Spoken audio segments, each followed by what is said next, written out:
Bonjour et bienvenue à tous sur notre webinaire Comment relever efficacement les grands défis des taxes locales, contrôle, budgétisation et digitalisation. Je me présente, je suis Lorenza Deveau, chef de projet marketing au sein d'Eming et j'ai le plaisir d'animer le webinaire de ce jour. Je suis également accompagnée de deux experts. Premièrement, Albertino dos Santos, qui est directeur du département consulting fiscal et finances. Bonjour Albertino. Bonjour Lorenza, bonjour à toutes et à tous. Et Pascal Louis-Marie, qui est manager en fiscalité locale. Bonjour Pascal. Bonjour Lorenza, bonjour à tous. Ce webinaire est bien sûr enregistré. À la fin de la séance, vous allez recevoir le lien de rediffusion ainsi que la présentation PDF. Nous allons également vous proposer quelques sondages qui seront disponibles juste à votre droite. Donc à droite de votre écran, vous avez un encart marqué sondage. Si vous avez également des questions, vous pouvez les poser dans l'onglet questions qui se situe à droite de votre écran. Et je vous propose désormais de découvrir ensemble le programme qui va rythmer cette fin de matinée. Alors, pour la première partie, Albertino prendra la parole sur contrôler et budgétiser ces taxes. Est-il encore possible aujourd'hui de les vérifier et de les projeter? Puis, en deuxième partie, Pascal prendra le relais sur les nombreux défis digitaux à appréhender. Alors, avant de commencer, justement, avant de donner la parole à Albertino sur cette première partie, nous avons déjà un premier sondage à vous partager. Donc, je vais maintenant lancer, je vais ouvrir les votes. Nous allons vous laisser quelques instants pour y répondre. Donc, le premier sondage, selon vous, alors, quelle est l'augmentation plutôt de la valeur locative des taxes foncières entre 2022 et 2023? Donc, vous avez trois réponses, soit 3,1, 5,1 ou 7,1%.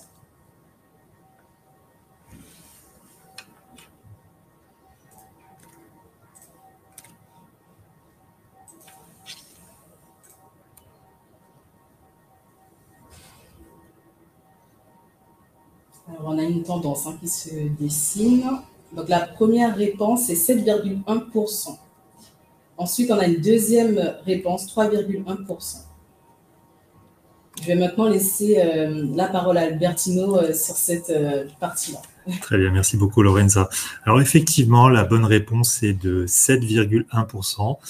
Donc on parle bien de l'augmentation de la valeur locative sur laquelle s'appliquent les taux entre 2022 et 2023, puisque entre 2023 et 2024, c'est encore un peu tôt pour refaire cette analyse.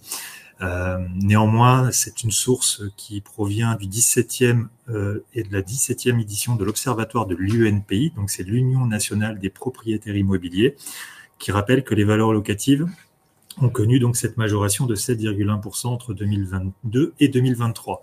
Ce qui est intéressant de noter, au-delà du chiffre, c'est que c'est la plus forte hausse depuis 37 ans, et c'est ce qui explique une flambée de l'impôt entre 2022 et 2023, et il semblerait, d'après nos dernières analyses, justement qu'entre 2023 et 2024, il y a plutôt une relative stabilité et que cette augmentation de l'année dernière très forte s'est expliquée notamment par des augmentations très fortes à Paris, qui avait connu 60% d'augmentation, Meudon, Grenoble. Voilà. Il y avait quand même eu une grosse augmentation sur 9,3% des 200 plus grandes villes de France. Voilà le premier chiffre qui explique le surpoids de la fiscalité locale. Lorenza, Alors, nous avons également une deuxième question. Donc, la deuxième question, c'est d'après vous, combien de critères participent au calcul de la taxe foncière? Donc là, pareil, je vais ouvrir les votes. On va vous laisser quelques instants.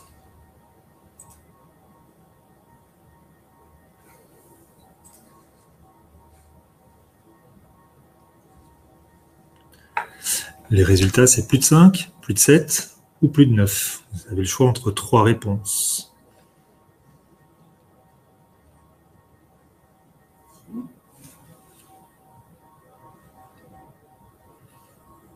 Quelle est la tendance, Lorenza? Tendance plus 9. Oui, plus 9. C'est ce qui revient. Vous êtes vraiment très fort. Bon public aujourd'hui. Bon public. Je vais fermer les votes et on va découvrir ensemble la réponse. Effectivement, il y a au moins 9 critères principaux qui influencent les bases d'imposition des locaux professionnels, commerciaux et industriels, bien que certains, évidemment, soient plus déterminants que d'autres. On peut citer par exemple la catégorie du local. C'est un bureau, c'est un local de dépôt, un local d'enseignement, etc.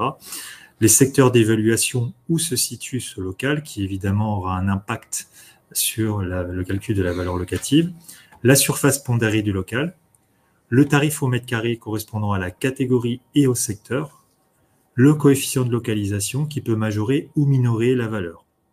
Et en plus de ces paramètres de base, d'autres éléments peuvent également influencer l'imposition. On parle par exemple de la nature du local, s'il est commercial ou industriel, l'abattement forfaitaire de 50% appliqué à la valeur locative cadastrale, les éventuelles exonérations ou abattements spécifiques. On peut citer par exemple l'exonération pour la taxe d'enlèvement des ordures ménagères qui peut être réclamée si un vote d'une délibération, une délibération a été votée par une collectivité territoriale. Donc, si à ces 9 critères, vous ajoutez les mécanismes atténuateurs de la révision des valeurs locatives des locaux professionnels tels que le planchonnement, le lissage, la neutralisation, vous comprendrez pourquoi la matière est complexe et c'est un doux euphémisme. Ensuite, ce qui est intéressant de noter, c'est que en plus de ce surpoids, de cette complexité accrue, il y a des échéances qui sont connues, mais, comme je vais vous l'expliquer, qui sont incertaines. En effet, je vous parlais à l'instant des mécanismes atténuateurs, du planchonnement, du lissage, qui concernent la taxe foncière, mais également la taxe pour l'enlèvement des ordures ménagères et le corollaire pour l'exploitant, la cotisation foncière des entreprises. 2 années sont en ligne de mire, sont celles qui sont citées sur ce slide, 2026 et 2028. Donc 2026 pour le planchonnement et le lissage, et 2028 pour le coefficient de neutralisation. Pourquoi on parle de date incertaine? C'est que pour que la révision des locaux, de la valeur locative des locations arrive à échéance en 2028, en fait soit revue en 2028, il faut que cet événement-là, donc la révision des valeurs locatives des locaux d'habitation arrive pour que le coefficient de neutralisation puisse être remis en cause. Or, à ce jour, nous n'avons aucune communication officialisant donc ce maintien de la remise en cause de ce coefficient de neutralisation pour 2028. Et rappelons toutefois, pour les sceptiques qui se diraient qu'elle n'arrivera pas, que la révision des valeurs locatives des locaux professionnels qui a été votée en 2010 a été repoussée à plusieurs reprises et de plusieurs années avant son entrée en vigueur, 7 ans après, en 2017. Donc, très clairement, l'art de l'anticipation n'est pas chose aisée en fiscalité, mais néanmoins, et c'est ce qu'on va essayer de vous proposer sur les slides suivants, face à ce surpoids, cette complexité accrue et ces échéances incertaines, il y a un certain nombre de choses que vous pouvez réaliser, il y a des indicateurs concrets que vous pouvez surveiller. Le premier d'entre eux sont les délais déclaratifs. En cas de création d'établissement, les déclarations 1447C pour la CFE 2025 avant le 31 décembre et exceptionnellement sans décalage de 2 ans. Mais vous avez également les déclarations REV dans les 90 jours de l'achèvement des travaux. C'est ce qu'on a choisi d'afficher ici, qui est important. C'est une date importante et un délai important à respecter puisqu'il vous permet de bénéficier d'un abattement de 40% sur la part communale de la taxe foncière. Donc, ce délai de 90 jours après l'achèvement des travaux est un délai important à surveiller. C'est un délai concret. Le deuxième indicateur concret à surveiller, la deuxième action concrète, porte sur les budgétisations. Vous êtes tous confrontés à un moment ou à un autre à anticiper le poids de votre fiscalité locale sur 1, voire 2, voire plus d'années dans le futur.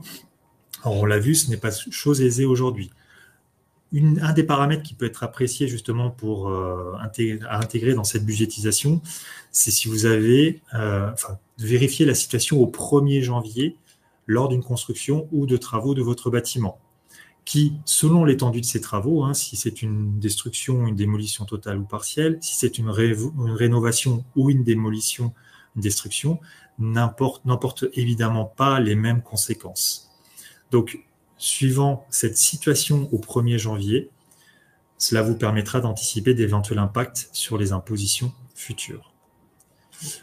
Le troisième d'entre eux, c'est la cartographie de l'imposition. Très clairement, vous pouvez vérifier aujourd'hui, comparer votre coût médian de taxe foncière en faisant tout simplement votre taxe foncière rapportée à votre surface, la surface de votre bâtiment, et vérifier par rapport à plusieurs benchmarks qui existent. Ming en propose un, évidemment, mais il y en a d'autres, qui vous permettent de comparer votre niveau de taxe. Ce qui est certain, c'est que les taux à eux seuls, donc les taux d'imposition que vous voyez apparaître sur les avis d'imposition, ne sont pas le bon indicateur pour apprécier la justesse de votre taxe. Et une fois que vous avez réalisé ce travail de coût médian, rappelez-vous que vous avez jusqu'au 31 décembre de cette année pour contester la taxe foncière et la CFE 2023, ainsi que la taxe sur les bureaux en Ile-de-France et en PACA 2022. D'ailleurs, je dis PACA, mais je dis une bêtise que PACA, c'est arrivé en 2023. Tout à fait. Voilà. Je me permettrai, je vais en profiter. En ajoutant que pour la budgétisation, non seulement effectivement il faut prendre en compte les nouvelles additions de construction, mais aussi les évolutions significatives de vos états locatifs. Exactement. Qui peuvent avoir un impact sur les taxes de l'année suivante. Exactement. Merci Pascal. Ensuite, un autre indicateur est celui basique, mais tellement important, de vérification des surfaces. Entre les surfaces que vous avez déclarées et celles qui ont été retenues, ainsi que leur affectation, nous avons régulièrement des surprises. Donc, vérifiez que les surfaces que vous avez déclarées ont bien été appréhendées par l'administration, et puis ensuite, vérifiez que la ventilation de celle-ci a correctement été effectuée. Parfois, il y a des éléments, enfin souvent, il y a des discordances qui vous permettent d'intervenir. L'autre indicateur que nous vous proposons, concret, que nous vous proposons de surveiller, c'est la typologie de taxation. Très clairement, il faut que vous distinguiez pour certaines catégories de bâtiments leur affectation et leur usage. Je donne l'exemple de la logistique, qui peuvent, c'est une catégorie de bâtiments qui peut, selon leur situation, changer de méthodologie, être soit taxé en taxe foncière commerciale, soit en taxe foncière industrielle.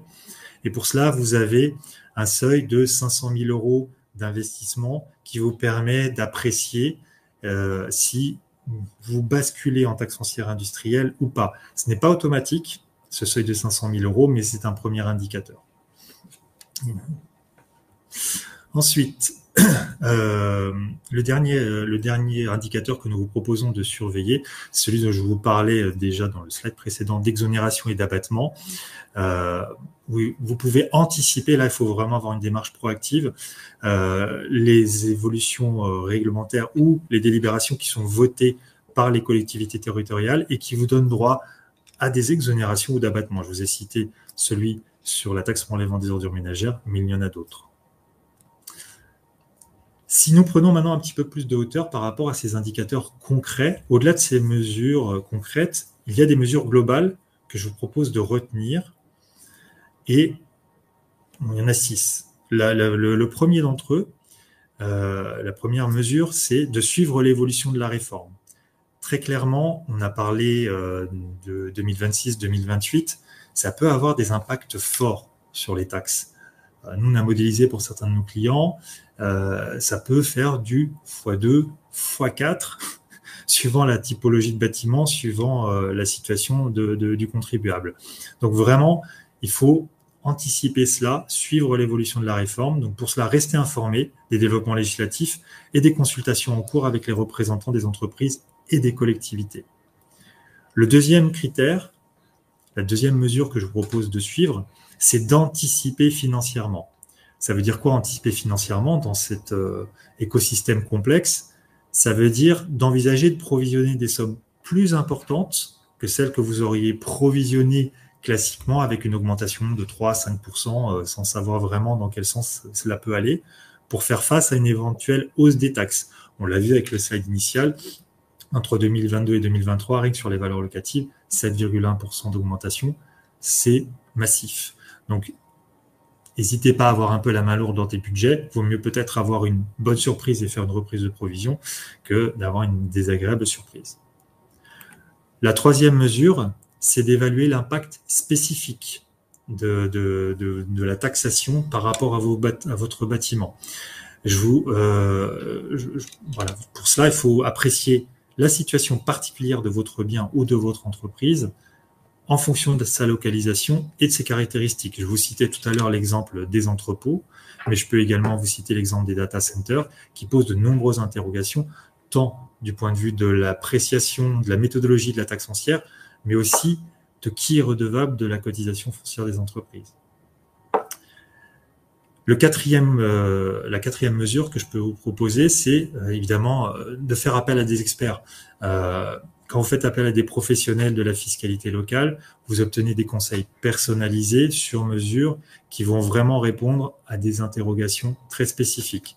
Alors face à cela, il y a l'intelligence artificielle, il y a aussi des conseils qui peuvent apparaître du point de vue digital. Pascal en parlera tout à l'heure. C'est un très bon appui pour des choses, on va dire, classiques. Quand vous commencez à rentrer dans du spécifique, aujourd'hui, il y a encore besoin de faire appel à des professionnels. La cinquième mesure que je vous propose, c'est de planifier à long terme. Il faut vraiment intégrer ces changements potentiels dans les projections financières à moyen et long terme. Concrètement, ça veut dire quoi? Ça veut dire que si on annonce la fin des dispositifs de planchonnement et lissage en 2025, en 2026, il faut prévoir si vous aviez une taxe en baisse, finalement une taxe encore plus basse. Si par contre vous aviez une taxe qui était en augmentation avec des planchonnements et des lissages, des mécanismes atténuateurs qui vous permettaient d'atténuer assez fortement l'impact de cette révision, prévoyez une augmentation plus significative que vous ne l'aviez d'année en année jusqu'en 2025. Et puis, si on surveille et on a des nouveaux échos sur la révision des valeurs locatives des locaux d'habitation en 2028, il faut également prévoir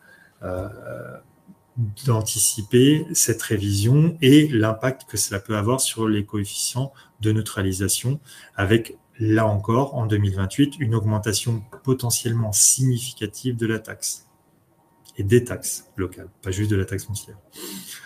Et donc le dernier point qui est lié au dernier que je viens d'évoquer, c'est celui évidemment de rester vigilant. Alors ça veut dire quoi, rester vigilant?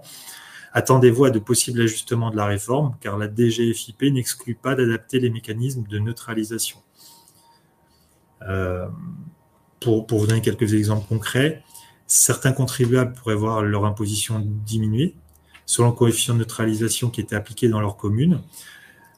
Pour les propriétaires de logements, si on bascule un peu sur les locaux d'habitation, une augmentation de moyenne de 15% de la valeur locative est anticipée pour les logements anciens construits avant 1950 et une augmentation moyenne de 20% est anticipée pour les biens antérieurs à 1920. En revanche, pour les logements construits dans les années 1960 et 1970, on anticipe une diminution moyenne de 16%. Voilà quelques exemples de mesures plus globales que vous pouvez retenir, que je vous invite à retenir pour anticiper les impacts que peuvent avoir les différentes composantes de ces taxes. Et évidemment, en guise de conclusion et avant de céder la parole à Pascal, en anticipant ces changements et en prenant des mesures proactives, il faut vraiment être proactif dans la recherche, la communication, l'échange. Vous pouvez mieux vous préparer à l'impact de la fin de ces mécanismes atténuateurs. Et à cet effet, il est crucial que vous restiez informés et de vous adapter aux évolutions de la réforme au fur et à mesure de sa mise en œuvre. On a parlé tout à l'heure de la réforme des valeurs locatives des locaux professionnels qui a été prévue en 2010. En 2013-2014, on se disait, est-ce qu'elle va finalement voir le jour? Parce que il y a eu des déclarations qui ont été faites, mais finalement, rien n'arrivait. Puis en 2017, elle a bien eu lieu. Donc, c'est sûr que les mécanismes atténuateurs vont disparaître ou évoluer. C'est sûr que le coefficient de neutralisation va changer. Dans quel sens? Tout cela nécessite évidemment de la veille. Voilà pour ma part, j'en ai terminé. Merci Albertino. Et donc nous avons une autre question. Oui. Bon, tout pareil, je vais vous la partager. Donc, comment faites-vous pour budgétiser vos taxes? Donc, vous avez plusieurs réponses. Je vais lancer les votes, ouvrir les votes. Donc, vous avez plusieurs réponses. Excel, logiciel spécifique, ou bien vous déléguez, donc prestataire externe, avocat, cabinet d'expertise, etc., etc. Donc, on va vous laisser quelques instants pour y répondre.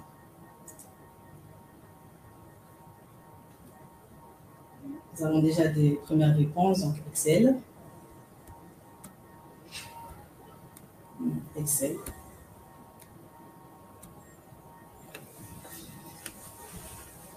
Alors, la majorité, c'est de l'Excel. Hein.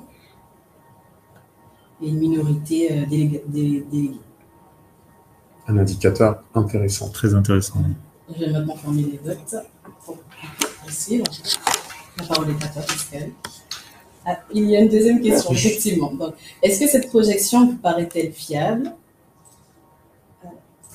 Les votes sont ouverts. Donc, bonne, moyenne ou bien insuffisante? C'est pleinement en lien avec le sujet que nous venons d'évoquer. Tout à fait. Comment faire pour anticiper? Alors, la première tendance, c'est moyenne. La réponse, moyenne, bonne. On est entre les deux. Voilà. Bonne, moyenne. Entendu. Bon, il y a du bon quand même. Il y a du bon quand même. Merci Lorenza. C'est parti. Alors, bon, je vais commencer par un adage qu'on connaît tous et que je vais reprendre à nouveau. Hein. Quand je me regarde, je me désole concernant les taxes qui me sont appelées, et quand je me compare, je me console. En tout cas, j'espère me consoler. Autrement dit, là, je vous parle du fameux benchmark. Le benchmark est devenu un réflexe, on en parle partout. Dans une grande émission sur une chaîne publique, il y a 2 jours, on en parlait encore au sujet des cabinets conseils. Donc, on n'y manque pas, toutefois, prudence. On y en rappelle tous les ans, prudence avec ce benchmark. Pourquoi? Attention à ne pas surréagir, en tout cas, à ne pas réagir trop vite auprès de l'administration, même en faisant recours à un outil de benchmark, voire à une IA. Et attention à ne pas soulever d'éventuels risques de redressement cachés dans les bases d'imposition de vos parcs immobiliers. Donc là, je parle à ceux qui utilisent en totale autonomie quelque outil que ce soit, si tant est qu'il en existe sur le marché. En revanche, au contraire, il s'agit de réagir méthodiquement en vue de corriger ce qui peut l'être et sans risque. Alors pour rappel, il y a ce sur quoi il est très compliqué d'agir en tant que redevable, par exemple les taux d'imposition. Et en revanche, en effet, vous avez la possibilité de vérifier ou faire vérifier le poids de vos taxes au mètre carré, ce qu'évoquait Albertino tout à l'heure, ce qui est bien différent du taux. Donc, l'exercice consiste à vérifier si ce rapport taxe au mètre carré ne souffre pas d'anomalies particulières qui pourraient être corrigées à votre avantage idéalement. Pour cela, il est intéressant en effet de pouvoir compter sur un benchmark, certes, mais le recours au digital et à une éventuelle IA vaut uniquement dans la mesure où les bases de données dans lesquelles cette IA puise est suffisamment étoffée. Donc une base de données suffisamment étoffée, pertinente et qui ne laisse pas cours à des aberrations par rapport à la situation réelle de vos locaux. Donc là, ce que j'essaie de faire, c'est avant d'évoquer les outils qui sont mis à votre disposition, je mets quand même quelques réserves. Et c'est pour faire le lien avec la notion d'expertise qu'évoquait Albertino tout à l'heure. En somme, les outils et l'IA facilitent, c'est certain, ça aide à prioriser des actions, en tout cas ça signale quelques alertes. C'est indispensable aujourd'hui, mais ça ne fait pas tout. Alors du côté de l'administration, il y a des évolutions bien tangibles et on va les voir ensemble. Parmi celles-ci, donc il y a une dématérialisation des démarches fiscales qui a en effet évolué avec plusieurs services en ligne pour faciliter les démarches des contribuables, mais surtout, je dirais, pour faciliter le travail de l'administration. Il faut le reconnaître, et que ce soit au plan déclaratif, pour le paiement des taxes, et globalement en termes d'accès à l'information, avec également une communication supposée plus fluide. Donc il y a des commodités de déclaration en ligne, la possibilité d'un paiement dématérialisé que vous connaissez, tout cela dans un espace personnel numérique qui vous donne accès à une messagerie sécurisée. J'attire votre attention sur le fait qu'aujourd'hui, l'administration privilégie cette messagerie pour vous répondre. Donc, il est important d'utiliser et idéalement d'y donner accès à vos experts. Un accès également à la fonctionnalité GMBI, Gérer mes biens immobiliers, qui va faciliter la vision que vous pouvez avoir de vos biens. Notons également l'accès à un système d'information géographique que l'administration a mis récemment en place et dont les couches d'information évoluent d'année en année. Donc, beaucoup de choses très intéressantes, avec un parcours utilisateur, en revanche, qui n'est pas encore forcément très facile. C'est un peu austère, il faut le reconnaître. Donc, sachez que tout n'est pas encore parfait, loin de là. il y a des défauts de mise à jour d'informations observés ça et là, et des réflexes qui ne sont pas encore évidents à prendre côté contribuable. Voilà ce que je peux vous dire en termes de démarche prise côté administration. Alors, il faut savoir que l'administration met un accent pour ce développement. Donc, on a souhaité vous donner un exemple qui parlera à tout le monde pour illustrer le fait que l'administration accélère depuis quelques années au niveau de ses systèmes d'information, et notamment avec ce qu'elle appelle le projet foncier innovant. Le projet foncier innovant, c'est quoi? Alors, c'est un projet qui permet à l'administration de recourir aux technologies innovatrices d'intelligence artificielle pour automatiser l'exploitation des prises de vue aériennes, notamment, et de l'ensemble des données recueillies par l'administration fiscale. On a tous en tête le fameux sujet de la chasse aux piscines, hein, c'est ce qui parle le plus. Mais quand on a dit ça, on imagine le reste. En effet, la démarche va naturellement bien au-delà de la détection de toute potentielle addition de construction, avec la détection de toute potentielle addition de construction, la création de parkings, qui plus est avec l'objectif qui consiste à lutter contre l'artificialisation des sols, dont on parle beaucoup ces derniers temps. C'est ce qu'on appelle le ZAN, hein, le zéro artificialisation net. Il reste à savoir si cette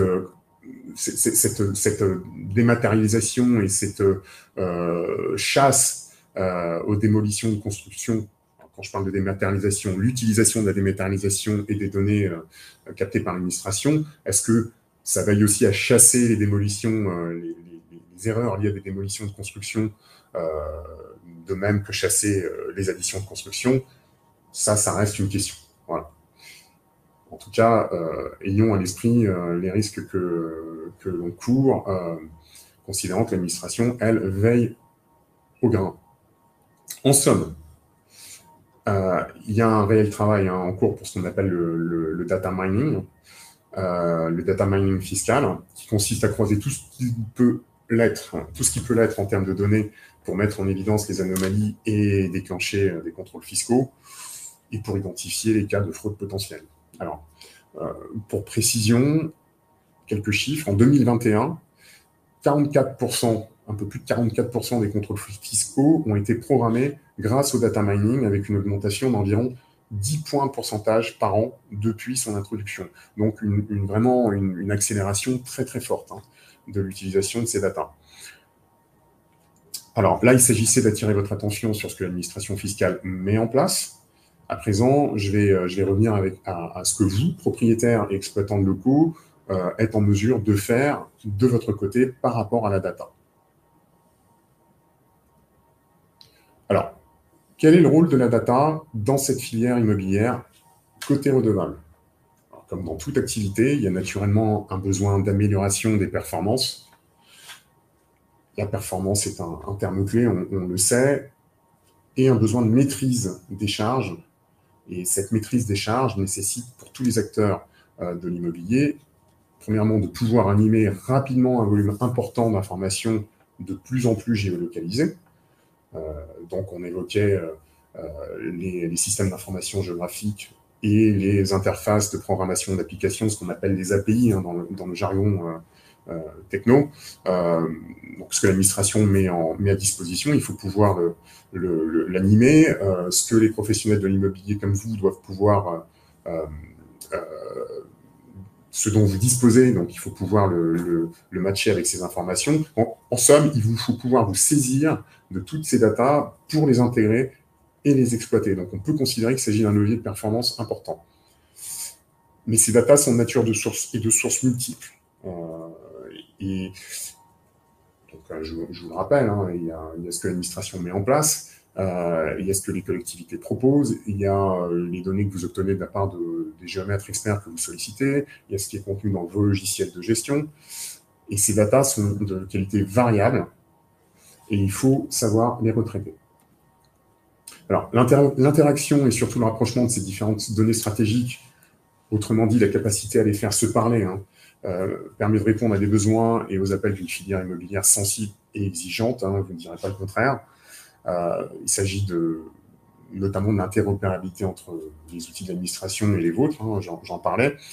C'est à notre sens un socle nécessaire et indispensable à l'intervention de quelconque intelligence artificielle. Alors, vous êtes naturellement préoccupé par l'obligation de prévoir, avec des besoins de forecast systématiques. Vos budgétisations seront sécurisées par votre capacité à vous munir à la fois de ces outils et de ces expertises pour gérer les aberrations, les écueils, et pour obtenir quelque chose de, un tant soit peu, plausible. En somme, la data gagne à être non seulement bien fournie, mais aussi de qualité, et je dirais surtout bien structurée. Et pour finir, ce qui n'est peut-être pas un détail pour certains d'entre vous, souvenons-nous que cette data de nature économique et donc fiscale est précieuse pour répondre efficacement à des enjeux RSE dont on parle de plus en plus, donc en termes de responsabilité sociale des entreprises, que ce soit au moment de la construction, de la gestion de vos actifs ou de l'exploitation des parcs immobiliers. Pour conclure, naturellement, on a trouvé intéressant d'interroger une IA. Oui, figurez-vous, ça commençait, c'est important de le faire quand même. Comme vous pourriez le faire en vue de répondre à la question posée à l'occasion de ce webinaire, hein, tout simplement. Donc le prompt est simple. Je suis DAF ou Asset Manager ou Property Manager ou autre professionnel de l'immobilier et je pose la question suivante. Comment puis-je aujourd'hui relever les défis des taxes locales? Alors, la réponse de l'intelligence artificielle serait la suivante. Et elle vous rappellera en synthèse ce qu'on vient d'évoquer ensemble avec Albertino et Lorenza. Alors, je vais me contenter de lire cette réponse. Donc, le premier point, un contrôle optimisé, la mise en place de processus de vérification systématique, l'utilisation d'outils d'analyse de données pour détecter les anomalies, la formation continue de vos équipes sur les évolutions réglementaires. Deuxième point, budgétisation précise, avec l'adoption de modèles prédictifs pour anticiper les variations, la révision régulière des prévisions en fonction des changements législatifs. Le troisième point porte sur la digitalisation, certes, mais une digitalisation efficace, avec l'implémentation de solutions de logiciels dédiées à la gestion des taxes locales. Il en existe sur le marché. L'automatisation de déclarations et de paiement, la création de tableaux de bord pour un suivi en temps réel, et en guise de perspective d'avenir, pour conclure, la veille technologique pour rester à la pointe des innovations fiscales, soit sur le plan réglementaire, je dirais, mais aussi sur le plan techno, une collaboration accrue entre vos services financiers et vos services informatiques, et enfin, pour finir, l'anticipation des futures réformes pour une adaptation rapide. Voilà ce qu'on pouvait évoquer en guise de conclusion pour le webinaire de ce jour. Merci Pascal et Albertino pour cette présentation. J'aimerais à mon tour vous parler d'un guide que l'on a publié récemment. Donc, il s'agit des 10 questions que les directeurs fiscaux se posent. Donc, c'est un guide où vous pouvez retrouver des thématiques variées, mais aussi des conseils et des bonnes pratiques de nos experts. Donc, en dessous de votre écran, vous avez un bouton qui est écrit « Télécharger le guide ». Donc, si cela vous intéresse, vous pouvez le faire.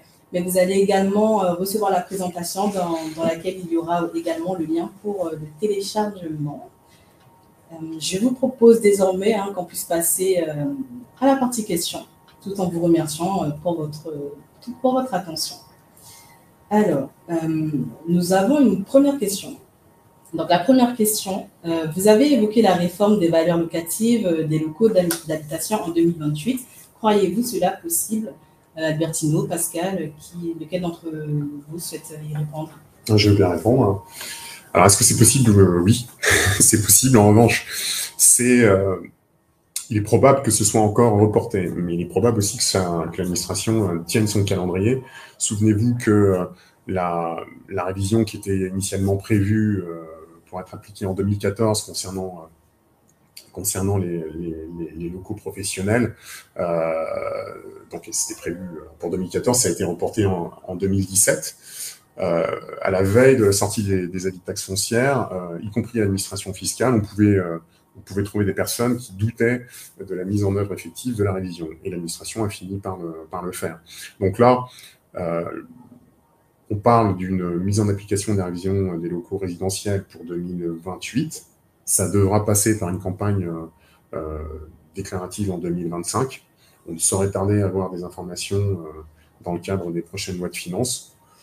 C'est un peu tendu comme calendrier, mais effectivement, c'est possible. Très bien, merci beaucoup Pascal. Nous avons une deuxième question. Alors la deuxième question, en quoi la révision de la valeur locative des locaux d'habitation aurait un impact sur les locaux professionnels? Pascal, Albertino, parole est à vous. Je vais continuer, Albertino pourra compléter. Alors, ça aura un impact obligatoire, ne serait-ce que par rapport aux coefficients de neutralisation qui font partie des mesures d'atténuation de l'impact de la révision qui a eu lieu en 2017 pour les locaux professionnels. Donc, mécaniquement, la révision des locaux d'habitation va faire soit disparaître ce coefficient de neutralisation, donc, et éventuellement, pourquoi pas d'en faire germer un autre. Je vous dirais. En tout état de cause, il y aura un impact. Oui. Merci Pascal. Pensez-vous que les impôts vont ajouter un bouton pour pouvoir télécharger tous les avis de TFPB en une seule fois? Alors, ça fait écho à ce qu'on évoquait tout à l'heure par rapport aux services en ligne que l'administration met d'ores et déjà à votre disposition. Donc, souvenez-vous que vous avez la possibilité de créer, et ils existent déjà, vos espaces professionnels sur le site impôts.gouv. Donc, en vous rendant sur la plateforme de l'administration, vous avez la possibilité de décharger tous les rôles d'imposition. Alors, la seule chose qui n'existe pas encore, mais qui ne saurait tarder à venir, c'est les déclarations de taxes annuelles sur les surfaces de bureaux, les surfaces commerciales et de stockage. Mais autrement, il vous est possible de télécharger l'ensemble de ces taxes sur la plateforme impôts.gouv. D'ailleurs, dans le cadre de nos travaux chez Heming, nos experts travaillent sur la base des fichiers bruts extraits de cette plateforme. Merci Pascal. Alors, ai-je des risques à faire réaliser un audit? Alors, c'est une très bonne question. Évidemment, si vous faites appel à des professionnels, non. La réponse est non. Je vous donne une illustration très concrète. J'ai eu le plaisir de travailler pour un laboratoire pharmaceutique qui avait fusionné avec un autre laboratoire, devenant ainsi le numéro mondial de la pharmacie. Et au moment où on avait repris les archives de la société qui avait été absorbée, je n'avais pas pu faire la passation avec la directrice fiscale, mais j'avais quand même pu récupérer des documents pour en assurer la passation, assurer le suivi des taxes. Et à cette occasion-là, j'ai trouvé une réclamation qu'elle avait adressée aux impôts en faisant état d'une augmentation très forte de sa taxe d'une année sur l'autre, en disant « je comprends pas, ma taxe a augmenté très fortement, pourriez-vous m'apporter des explications ?» L'administration des impôts lui a répondu « bien sûr, madame, je vais vous répondre, vous avez tout à fait raison, en fait, vous étiez sous-imposé l'année dernière. » Donc concrètement, sa réclamation, sa demande d'explication a été à l'origine d'un redressement. Chez Heming, ce qui est évident, c'est que nous faisons une cartographie de l'imposition. Alors, il y a le benchmark qui permet de comparer globalement, mais nous, on rentre en profondeur et on regarde toutes les interactions qui existent, tant en taxes foncières qu'en cotisation foncière des entreprises, puisque ces taxes sont basées sur la même valeur locative. Il ne s'agit pas d'adresser une réclamation en taxe foncière si par ailleurs vous avez un risque avéré supérieur en cotisation foncière des entreprises, sauf à ce que ça soit une décision d'entreprise et pour remettre la situation à plat. C'est le premier exemple. Le deuxième exemple que je peux vous donner, c'est il ne s'agit pas d'aller contester une surface pour gagner 5 ou 10% d'imposition si par ailleurs vous êtes dans une catégorie, dans une classification de bâtiments qui ne correspond pas à la vôtre et que, en changeant de catégorie, on peut multiplier votre taxe par 2. Voilà, des illustrations comme ça, on peut évidemment les poursuivre. Mais cette cartographie initiale de l'imposition qui est diligentée lors d'un audit est fondamentale pour pouvoir apprécier justement la correcte imposition, la sous-imposition ou l'éventuelle surimposition, mais pas que d'un impôt, de tous les impôts qui s'imbriquent entre eux. Merci Albertino. Bonjour, quelle est la tendance du taux de revalorisation des bases pour 2025? C'était 7,1% pour le passage de 2022 à 2023, puis 3,9% pour 2023 à 2024. Alors, la tendance, il y a une stabilisation. Alors là, je ne sais pas s'il s'agit vraiment de parler des taux de revalorisation des bases proprement dit, ou de l'évolution globale de la taxe, puisque le chiffre de 7,1% fait écho à ce qu'Albertino évoquait. Donc avec une évolution, une augmentation qui se stabilise, on va dire. La tendance est à la stabilisation, mais bon, je vous apprendrai rien en vous disant que par les temps qui courent, on peut augurer de rien en matière d'imposition. En tout cas, on l'observe. On observe le sujet. Merci Pascal. Alors, question suivante, on en a une autre. Difficulté de gérer la messagerie info.gouv. Pas la possibilité de faire des filtres? Bon, à ce sujet, il faut reconnaître que l'administration n'est pas encore à une situation optimum des outils mis en ligne, mais ils existent, donc c'est déjà très appréciable. Et comme tout sujet, hein, comme tout outil, il évolue en temps réel. Donc nos clients nous font part effectivement de soucis d'ergonomie éventuels, d'un parcours utilisateur qui n'est pas forcément évident. On observe aussi ça et là des manquements, quelques trous dans la raquette, comme on dit, sur les informations qui sont disponibles. Alors, je ne parle pas des avis, hein, lorsqu'ils y sont, ils sont conformes à ce que vous allez recevoir, enfin, ce que vous allez devoir payer, mais en revanche, pour ce qui figure dans les extractions gérer mes biens immobiliers, il peut y avoir certaines latences dans la mise à jour des informations. Et pour revenir sur la messagerie, on peut imaginer que l'ergonomie de cette messagerie va évoluer au fur et à mesure, et notamment pour donner la possibilité aux experts dont Ening fait partie de pouvoir communiquer avec l'administration pour le compte des redevables de manière beaucoup plus aisée et directe que c'est possible aujourd'hui. D'accord, merci Pascal. Alors, il nous reste 3 minutes. On va peut-être prendre une dernière question. Alors, j'ai fait réaliser un audit courant 2022. Y a-t-il une fréquence pour refaire l'exercice? Alors, je vais répondre à cette question. Si la situation n'a pas du tout évolué, on peut imaginer qu'il ne soit pas nécessaire de mener un nouvel audit. Alors, justement, ça peut être une conclusion peut-être un peu trop hâtive. Il faut quand même savoir qu'en cette période de changement très fournie, il peut y avoir des évolutions réglementaires dont on a longuement parlé tout à l'heure, qui peuvent rebattre les cartes.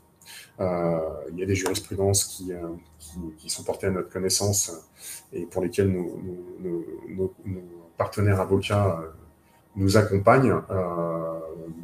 Ces évolutions ces jurisprudences permettent de reconsidérer les choses différemment. Donc, d'une année à l'autre, notre lecture peut évoluer.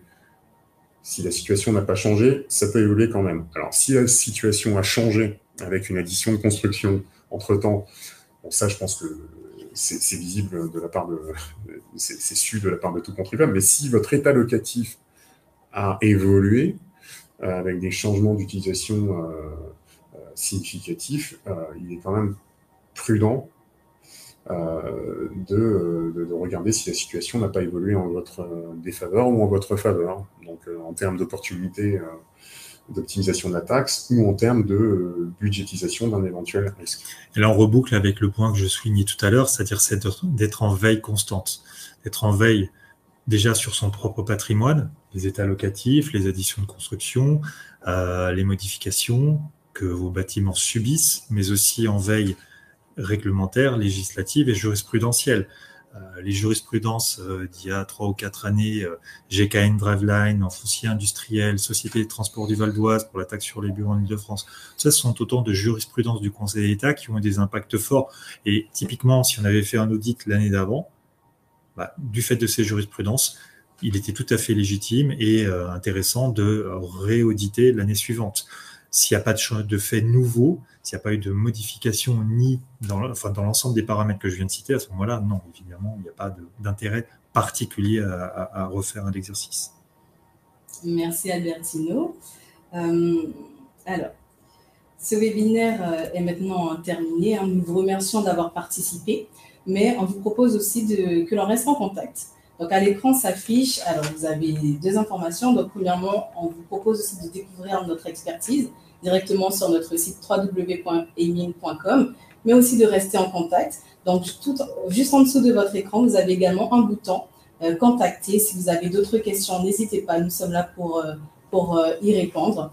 Nous vous souhaitons une très belle journée et nous vous disons à très bientôt. Merci beaucoup, au revoir. Au revoir.